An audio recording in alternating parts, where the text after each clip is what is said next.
Well, hi, welcome back to my shop. And hey, I woke up this morning with some thoughts in my head. It's kind of funny how that works. And some curious thoughts about this receiver. So I'm just going to put them out there. First of all, this is the input signal I'm using to drive it. And it's coming from my signal generator up here. That's fine. It's just one channel. And I've got to connect it up here, which is where you plug in the turntable. So this is a 4-pin socket up here, and the plug on the turntable has 4 pins. Now, when I was connecting these originally, I looked and I thought, well, this is kind of weird. One pin is grounded to the chassis.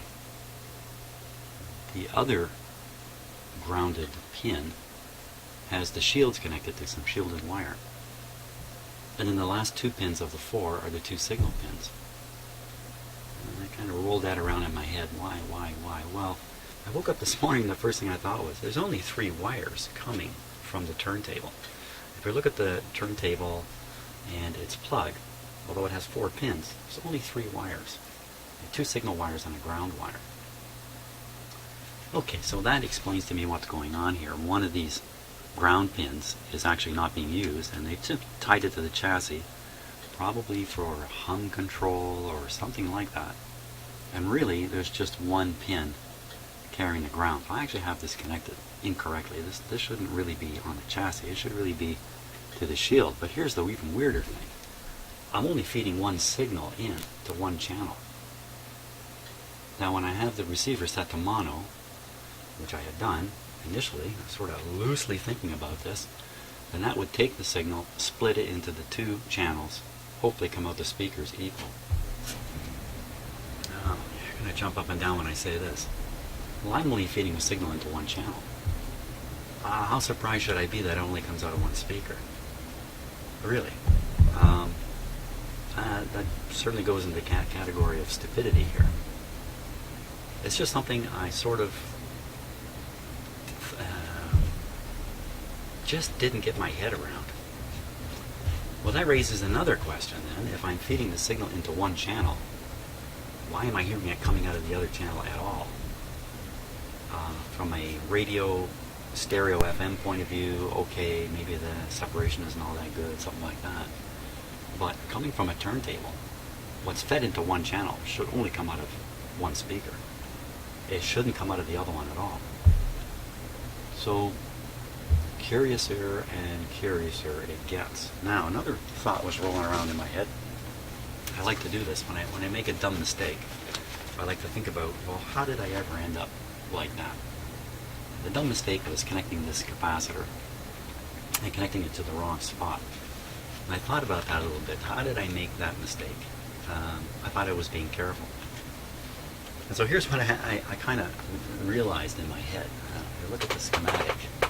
And again, you might not be able to see this so clearly. You see 1, 2, 3 capacitors lined up, electrolytic capacitors lined up really nicely here. 1, 2, 3. And then you see the 4th one over here looking a little different where it's positioned in the circuit diagram. So what went on in my head without me thinking about it, just from the visual impact of the way this is shown, is I assumed that the 1, the 2, and the 3 were the ones that were contained in this guy here.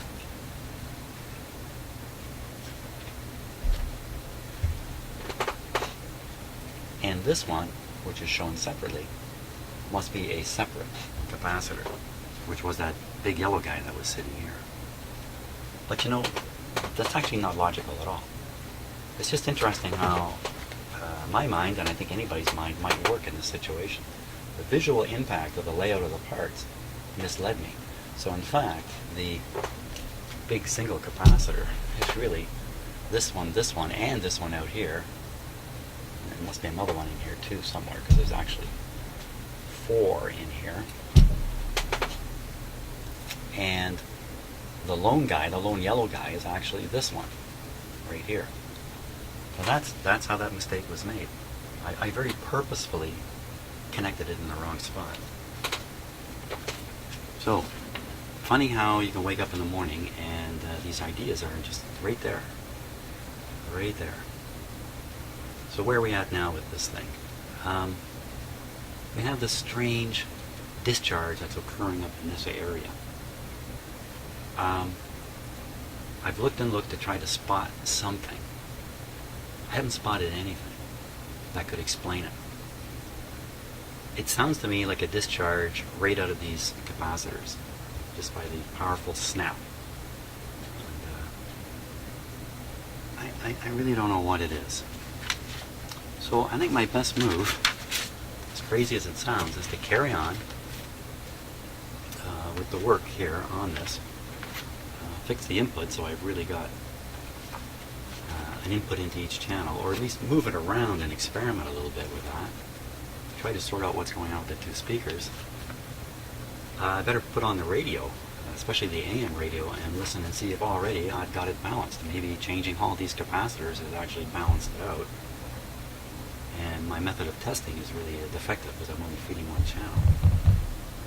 And while I'm in the course of doing that, maybe there's going to be another flash in here. So if there is, I really want to catch it on camera. So I think what I'll do, I'm going to switch to a better view here. And turn this.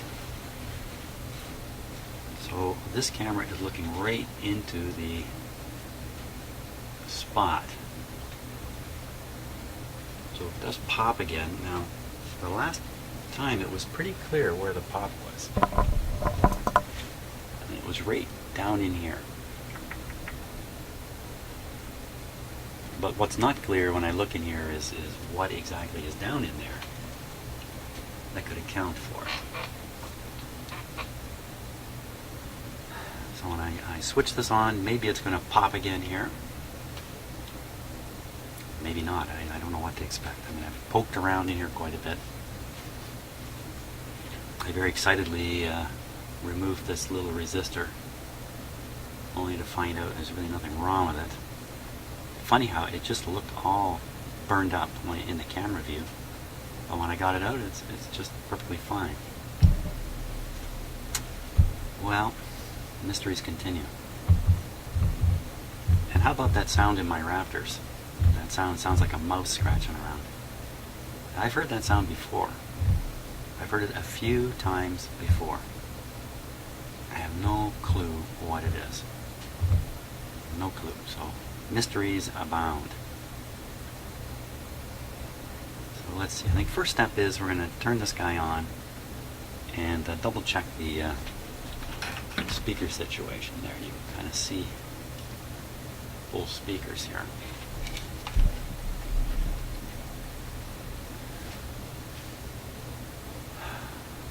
Are we ready to go?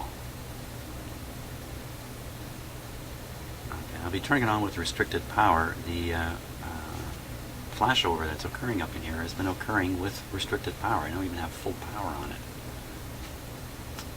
And the other observation I should make too is that it's happened a couple of times in the earlier videos where I've applied power, and at the moment of applying power, a fraction of a second later, I hear a small tick up in here.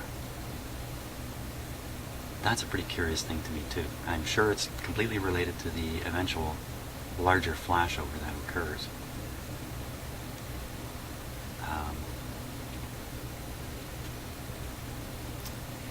I think we're ready to go here. Let me just disconnect this. I don't need that in there. Hey, just one more thing too. The when this resistor overheated, that was due to some kind of short, which seems to have gone away. And again, I think it's all related to that flash. It all makes me very uncomfortable with the situation here. I can't walk away from this kind of thing. I've got to get down to what has happened and what I can do about it.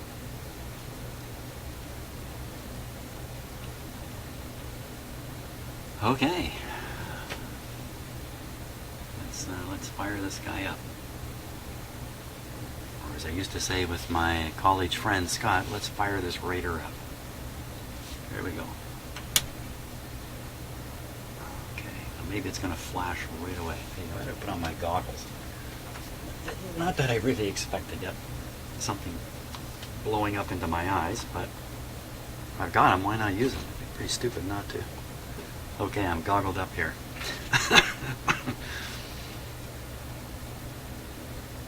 One last look. Oh, let's plug it in. Yeah, this time I remembered. And away we go. Oh, did you hear that? I heard that. I turned it off right away. The moment I turned it on, I heard a snap. Like an idiot, I wasn't looking right at it. So I'm going to stop the video and take a look at it. I'm sure you're doing the same thing right now. And see what showed up there. Oh, fantastic. Okay, so I've watched back the video, and I was actually able to freeze frame it right at the moment where the arc occurs. You'll be able to do this too. And it's pretty clear. It's very clear. I am lucky on the camera angle and everything. I'm just going to unplug this here, because I am right up where the power cord is and the like. And it's always good to have a complete separation, even though my power supply is off. I stick my fingers in the power cord here. The flash occurs right at the top of this large resistor. Right up. Oh!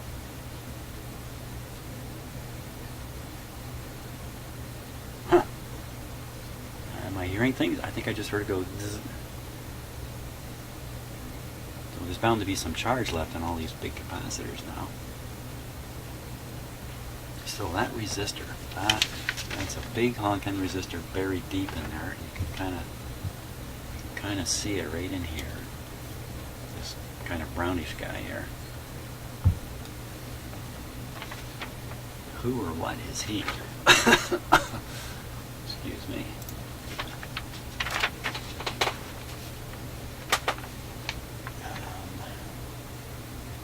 So that's the highest wattage resistor in here.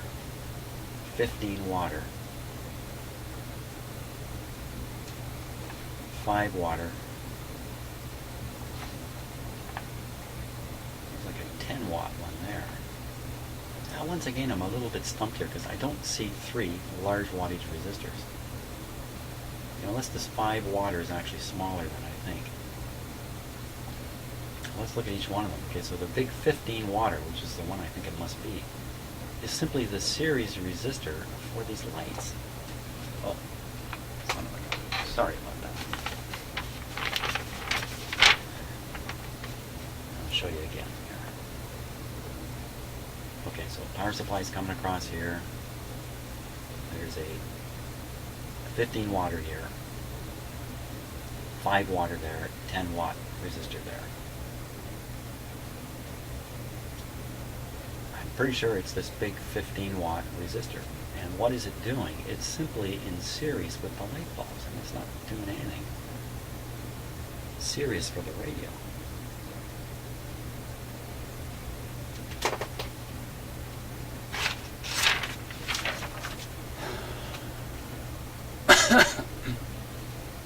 That also means those arcs are right off the 120 volt supply.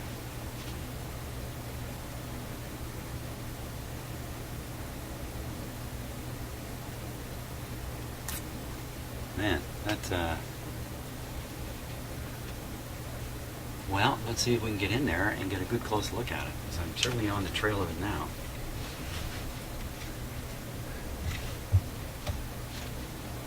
Let's switch to the close-up camera here.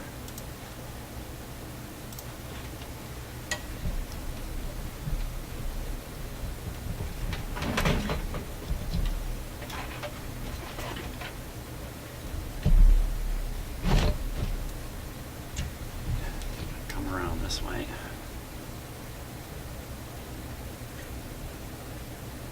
Okay, so you see the number 42 I-51 or whatever that is. That's the resistor. That big guy there. It's right up at the top here. Okay, I'm going to move this right in, and I'm going to maximize the focus, so to speak. Oh, give me a moment. Hold it forward, everybody.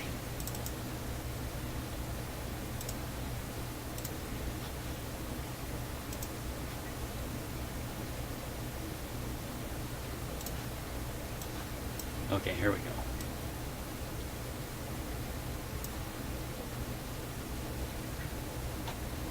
Well, I think I can see it. I think I see it. I can see the top of the resistor. The lead coming out is bent downwards, travels across the resistor right through the center of the screen.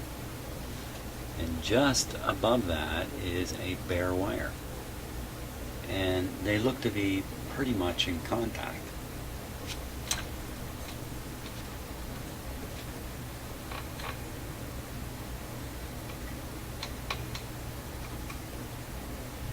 I think that's the problem right there. If I just reach in with a screwdriver and move that resistor a little wee bit.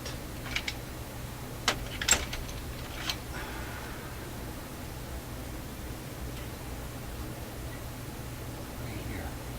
Oh, look at that. Eh? So this resistor warms up a little bit, changes dimensions. Actually see it. I mean, it was a pretty good snap, so I should really see a burn mark on it here.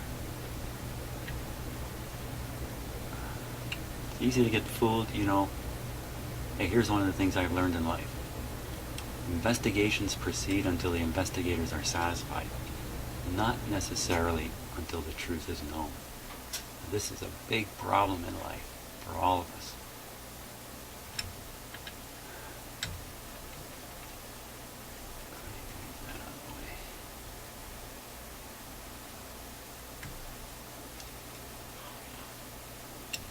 I don't see any burn marks, but we're not maybe getting it right at exactly the correct angle. But I think that's it.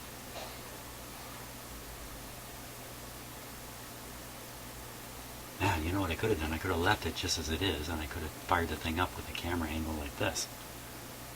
I would have seen it for sure. But I'm going to give this a 95%. And that's the problem. That's the problem gone. That is the problem gone. Wow. Okay.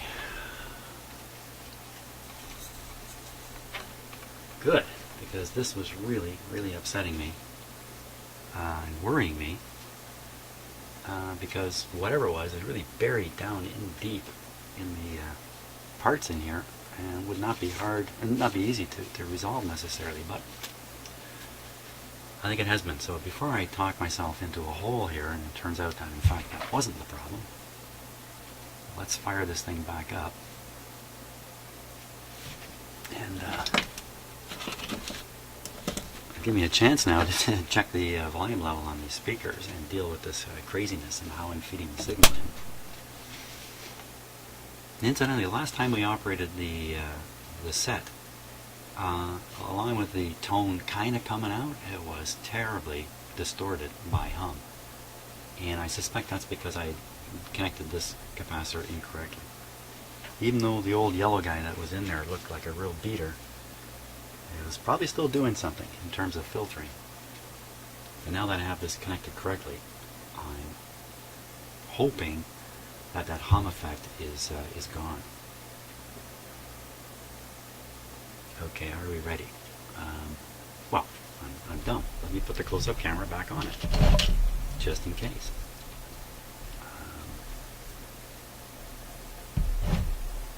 Well, you know, I'll use this other movie here because it's already set and it did the trick last time. Gives you a little bit of a bigger field of view. Now, there's a good reason why making these videos is helpful. That last flash, I did not see it with my eyes. I heard it, but I did not see it. Just the camera saw it. Okay, we're ready to go? I think so. We're running with 2 light bulbs in the dim bulb system. Away we go. No snap. Not even wearing my goggles. By the way, I have quite a set of safety equipment in my shop here. Everything from earmuffs, I've got a pretty good gas mask, goggles. I've got high voltage rubber gloves, lineman's gloves. Probably got a few other things. I'll show you one. If things really get serious, I can even check my heartbeat here.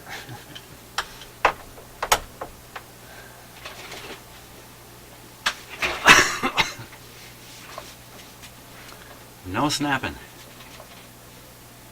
There we go. I should just go to bed and sleep more.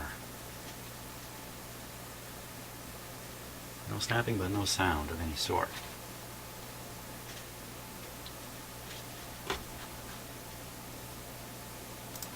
Okay, so let's get a look at the... Excuse me.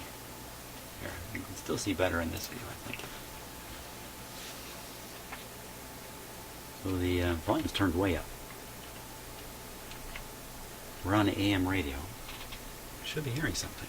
Oh, this contact switches. There we go.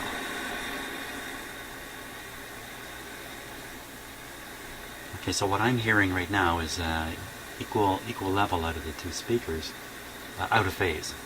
Sounds like it's out of phase to me. So I'm hearing both speakers. Pretty tricky to tell when speakers are out of phase, by the way. Now, let's make sure these volume controls are set, balanced. I think it's working. I think it's working good. We'll switch now to the input signal. Skip right over FM. I'm on mono. Probably my signal generator's just not. Here we go. Okay, so I'm on mono. One of you suggested I should be using a meter on these speakers to really judge the whether the level is the same. That's a very good idea. And at this point, they sound identical to me. I'm still not sure if they're in phase or not. It doesn't really matter. Okay, now we'll flip to stereo here. Okay, coming out of this speaker. What's coming out of this? Nothing. Nothing is coming out of that. Yeah, I really should get more sleep. I think that's the story here. Okay, so we'll flip it to reverse. This speaker's on now. Let me stick this one up to my ear. Oh, I have to stick my ear to it. Nothing. Okay, now I'm going to move the input from one channel to the other.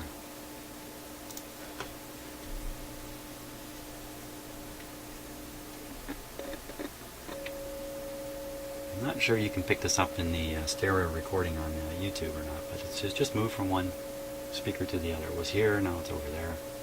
You know what? It's 2 thumbs up. I think the problem is resolved. Somewhere along the line, one of these capacitors I replaced, or maybe a combination of them,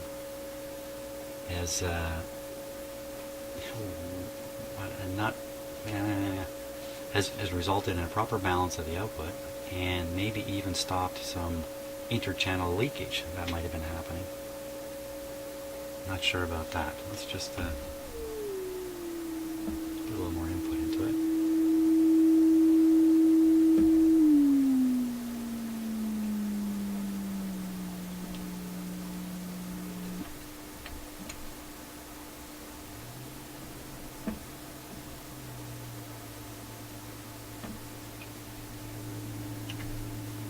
Okay, let's check the tone control. This is the bass control. Okay, that funny sound, that unclear sine wave sound, is probably just my signal generator. Okay, so that's bringing up the bass. The trouble is bringing up the buzz in the background. Now let's Let's take it up to... wow, I don't know if you can hear that. That's ear piercing. Ear piercing. We'll try... oh yeah, treble is really boosting. Excellent. Excellent. Wow. What a difference a day makes. Now let's go back to the AM radio.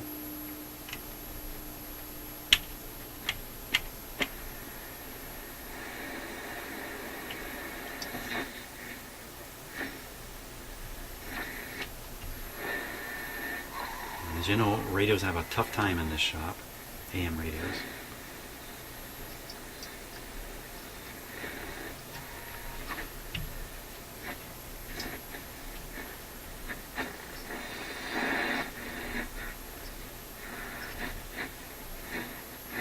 Certainly appears to be working fine, even though we're not...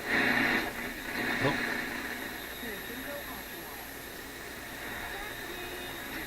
It's a local station from the city, about 15 kilometers from here. Good show. Okay, that's enough. Let's try FM. Bearing in mind now we're not on full voltage. All that crazy. Wow. Ugh. Just realized my signal generator was still generating a tone I could hear. Back to... sounds like the FM's not with us. Maybe it's the switch here. Okay, it's probably the low supply voltage. Let's tune.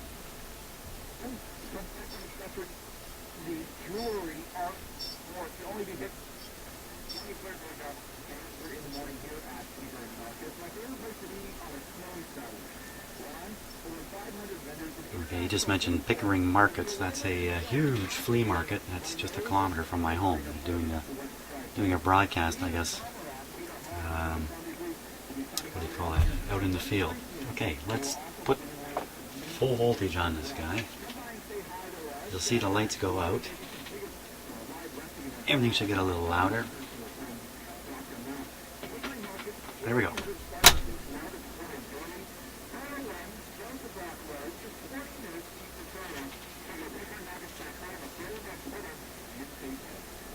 Garbage here at Pickering Markets till 2 p.m. for Toronto's Rock, Q107. This is CILQ, Toronto's Rock, Q107. Ladies and gentlemen, start your sauces and put your hands in the all-you-can-eat position. That's right, Montana's famous all-you-can-eat ribs are back. All day, every day. We smoke them low and we smoke them slow in our new in-house smokers, right here in every Montana. Don't miss the low save event.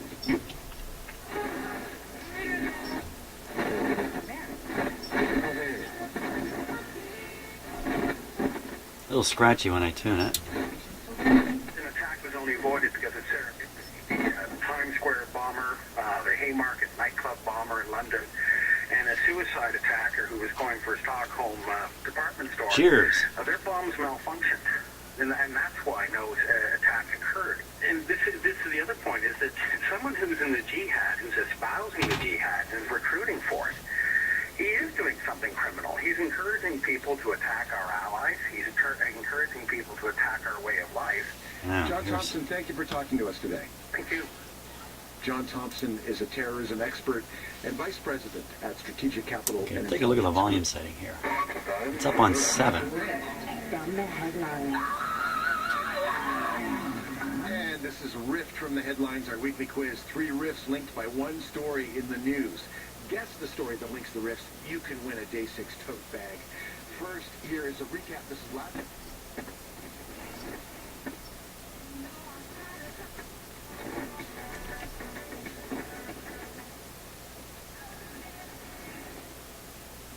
What happened there?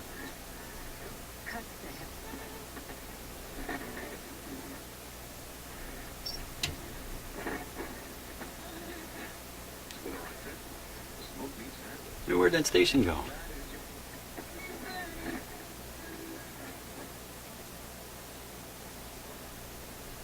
Oh, that's odd. The winner is Robin Merrithew from Halifax. And now, here's this week's clue.